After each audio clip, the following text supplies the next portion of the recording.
नमस्कार प्रिय मित्रों, स्वागत है आप सभी का अपने YouTube channel English by JP में के इस नए वीडियो लेक्चर में।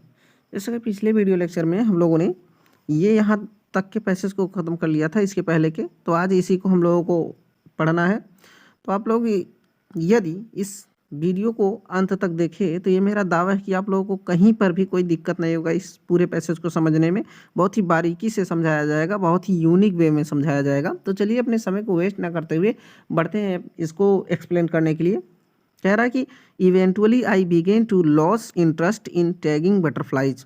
इवेंचुअली मतलब अंततः, आई बिगेन टू लॉस मैंने खोना शुरू कर दिया, इंटरेस्ट मीन्स रुचि, इन टैगिंग बटरफ्लाइज तितलियों को टैग लगाने में, अर्थात तितलियों को चिन्ह लगाने में। तो इसने बताया कि अंततः मैंने तितलियों को चिन्ह लगाने या टैग लगाने में कह रहा कि रुचि को खोने लगा। अर्थात इसने बताया कि अंततः मैंने तितलियों को टैग लगाने की रुचि को खोने लगा। फिर आगे, इट्स टीडियस एंड देयर आज नॉट मच फीडबैक, एब्राइट सेड। कह रहा कि एब्राइट सेड, एब्राइट ने कहा इट इज़ टीडियस, यह पकाऊ है या फिर यह उबाऊ है, एंड देयर आज नॉट मच फीडबैक, कह रहा कि और बहुत ज़्यादा पृष्ठभूमि नहीं है। इसने बताया कि यह पकाऊ है और बहुत ज़्यादा पृष्ठभूमि नहीं है, एब्राइट सेड, एब्राइट ने कहा। फिर आगे, in all the time I did it he laughed, only 2 butterflies I had tagged were recaptured and they were not more than 75 miles from where I lived। कह रहा कि इन ऑल द टाइम, कह रहा कि उस पूरे समय में आई डिड इट मैंने इसे किया, अर्थात इसने कहा कि उस पूरे समय में मैंने इसे किया। ही लाफ्ड उसने हंसते हुए बोला, मतलब उसने हंसते हुए बोला कि मैंने उस पूरे समय में इसे किया। तो only 2 butterflies I had tagged, only 2 butterflies केवल 2 ही तितलियों को आई हैड टैग्ड मैंने टैग किया था, मतलब मैंने चिन्हित किया था। तो मैंने केवल 2 ही तितलियों को चिन्हित किया था, वेयर रिकैप्चर्ड जो पुनः पकड़ी गई थी। फिर आगे, and they were not more than 75 miles from, कह रहा कि and they were not more than 75 miles from where I lived. कह रहा कि and they were not more than 75 miles from, कह रहा कि और वे 75 मील से ज़्यादा दूर नहीं थी, वेयर आई लिव्ड जहाँ मैं रहता था। कह रहा कि और, कह रहा कि इसने बताया कि और वे 75 मील से ज़्यादा दूर नहीं थी जहाँ मैं रहता था। फिर आगे, then in the 7th grade he got a hint of what real science is when he entered a county science fair and lost। कह रहा कि देन तब, इन द 7th grade 7वीं कक्षा में, ही गॉट ए हिंट उसको एक संकेत मिला, आप व्हाट, कह रहा कि आप व्हाट रियल साइंस इज मतलब वास्तविक विज्ञान क्या है। When he entered A county science fair, कह रहा कि जब उसने एक क्षेत्र विज्ञान के मेले में प्रवेश किया, एंड लास्ट और खो गया। इसने पूरा ये बताया कि then in the 7th grade he got a hint of what real science is, मतलब कह रहा कि तब 7वें कक्षा में वह एक संकेत पाया कि वास्तविक विज्ञान क्या है। When he entered A county science fair and last, जब उसने एक क्षेत्र विज्ञान के मेले में प्रवेश किया एंड लास्ट और खो गया। फिर आगे कह रहा कि it was really a sad feeling to sit there and not get anything while everybody else had won something, Ebright said. अब देखो यहाँ सबसे पहले आप लोग इसको बोलोगे, उसके बाद यहाँ से शुरू करोगे। जैसे Ebright said, Ebright ने कहा it was really a sad feeling to sit there, कह रहा it was really sad feeling, वास्तव में, कह रहा कि वास्तव में कह रहा कि it was really a sad feeling. It माने यह, वाज माने थी, और रियली मीन्स वास्तव में, ए सैड फीलिंग एक दुखद भावना, टू सिट देयर वहाँ बैठना, एंड नॉट गेट एनीथिंग और कुछ ना पाना, व्हाइल जबकि, एवरीबडी इल्स और दूसरे लोग, हैड वोन खरीदे थे, समथिंग माने कुछ ना कुछ या कोई चीज़।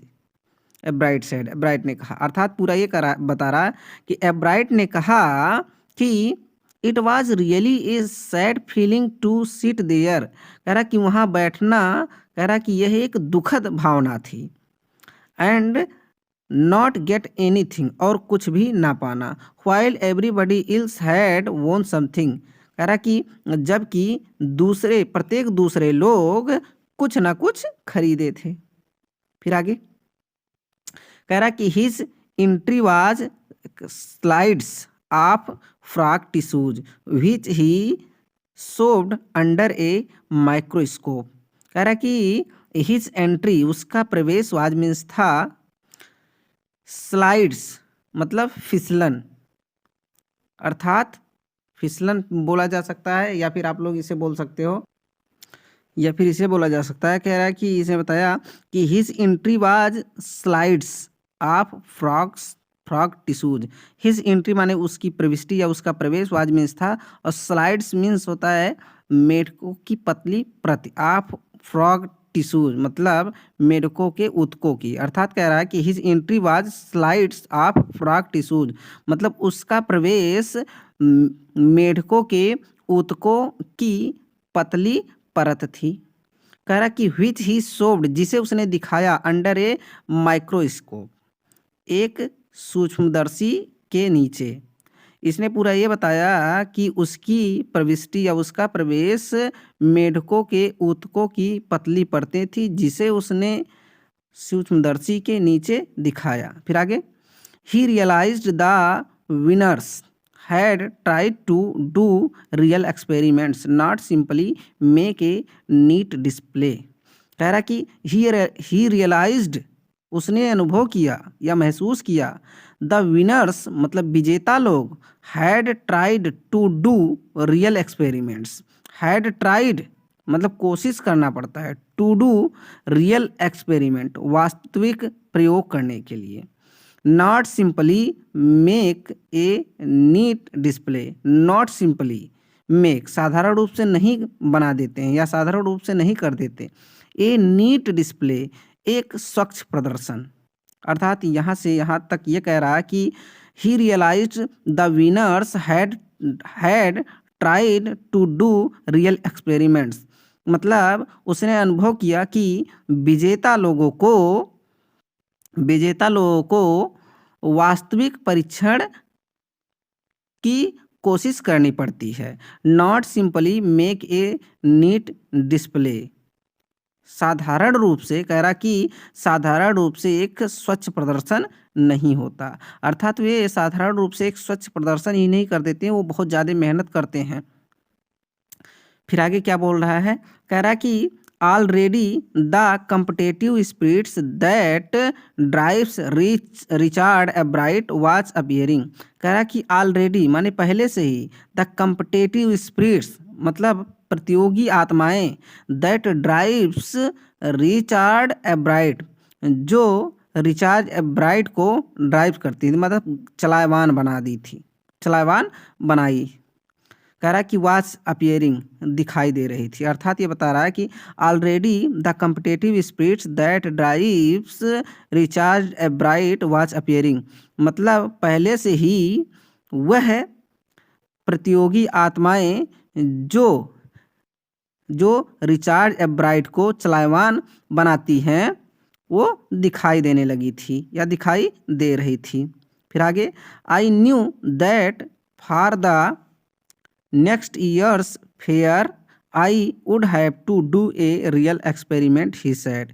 अब देखो इसको सबसे पहले बोलोगे उसके बाद में फिर यहाँ से शुरू करोगे। कह रहा है कि ही सेड उसने कहा, आई न्यू दैट मैं जानता हूँ कि, for the next year's fair अगले साल के मेले के लिए, I would have to do a real experiment मुझे, कह रहा कि मुझे एक वास्तविक परीक्षण करना पड़ेगा। इसने पूरा ये बताया कि उसने कहा कि मैं जानता हूँ कि अगले वर्ष के मेले के लिए मुझे एक वास्तविक परीक्षण करना पड़ेगा।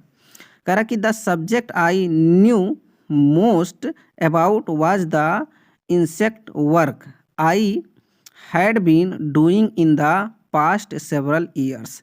कह रहा कि द सब्जेक्ट आई न्यू, वह विषय जिसे मैं जानता था, मोस्ट अबाउट, सबसे ज़्यादा, अबाउट मीन्स के बारे में, अर्थात कह रहा कि the subject I know most about, कह रहा कि वह विषय जिसके बारे में सबसे ज़्यादा जानता था, वाज द इंसेक्ट वर्क। कह रहा कि वाज द इंसेक्ट वर्क मतलब कीड़ों का काम था। कह रहा कि आई हैड बीन डूइंग, जिसे मैं कर रहा था, इन द पास्ट सेवरल ईयर्स, पिछले कई वर्षों से। इसने बताया कि वह विषय जिसके बारे में मैं सबसे ज़्यादा जानता था, वह कीड़े मकोड़ों का काम था और जिसे मैं पिछले कई वर्षों से कर रहा था। इस वीडियो में यहीं तक दोस्तों, तब अभी इस वीडियो को यहीं पर समाप्त करते हैं। अब इसके आगे का जो पैसेज है वो आप लोगों को अगले वीडियो में मिलेगा। तब तक के लिए आप लोग इसको पढ़ें, देखें, समझें और फिर उसके बाद में कमेंट में बताएं ये आप लोगों को चीज़ कहाँ से समझ में आया, कहाँ से नहीं आया। जहाँ से नहीं समझ में आया होगा वहाँ से आप लोग कमेंट में अगर बताएंगे तो आप लोगों के लिए फिर से प्रयास किया जाएगा। चलिए इस वीडियो को यहीं पर पॉज करते हैं, मिलेंगे अगले वीडियो में एक नए अंदाज के साथ, नए टॉपिक के साथ। तब तक के लिए जय हिंद, जय भारत, वंदे मातरम।